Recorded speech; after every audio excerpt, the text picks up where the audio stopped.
वैसे भले ही पाकिस्तान ऑपरेशन सिंदूर की सफलता पर सवाल उठा रहा हो, लेकिन उसके नागरिक ही उसके झूठ का किस तरह से पर्दाफाश कर रहे हैं। पाकिस्तानी नागरिक ने मौलाना मसूद अजहर के मदरसे पर हमले को स्वीकार कर लिया है। क्या वो बोल रहे हैं, सुनिए।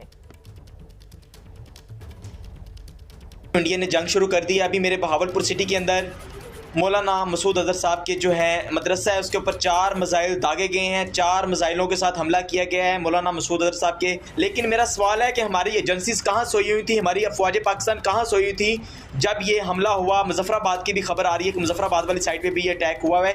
लेकिन सबसे पहले मेरे बहावलपुर सिटी के अंदर अटैक हुआ है ब्लास्टिक मिसाइल के साथ। उन्होंने हमला किया है मौलाना मसूद अजहर साहब के मदरसे के ऊपर। 4 मिसाइल मारे गए हैं।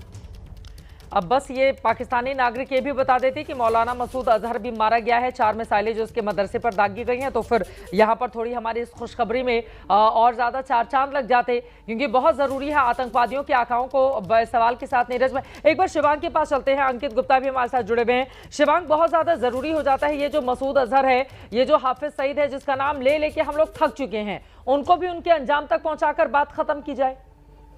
शिवांग जी बिल्कुल चित्रा, देखिए ये दोनों लोग पाकिस्तानी सेना की प्रोटेक्शन में है। नीरज जी भी मतलब जानते हैं कि पिछले 3 साल से किस तरह से पाकिस्तान सेना उन्हें बचा रही है।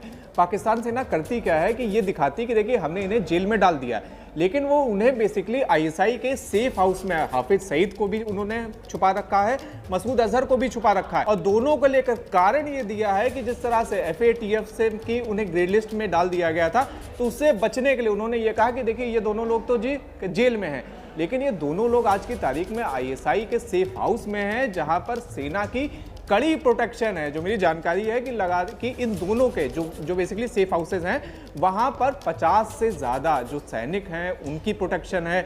उसके अलावा जो उनकी पुलिस फोर्स है उसकी प्रोटेक्शन है, और इनके साथ हर समय एक मेजर और एक कर्नल लेवल का जो ऑफिसर है वो इनकी प्रोटेक्शन में हर समय रहता है। तो देखिए जिस तरह से पाकिस्तान लगातार जैश का, लश्कर का, इन दोनों का प्रयोग भारत के खिलाफ करता है, तो इनके जो आतंकी सरगना है इनको लगातार पाकिस्तान प्रोटेक्शन दे रहा है।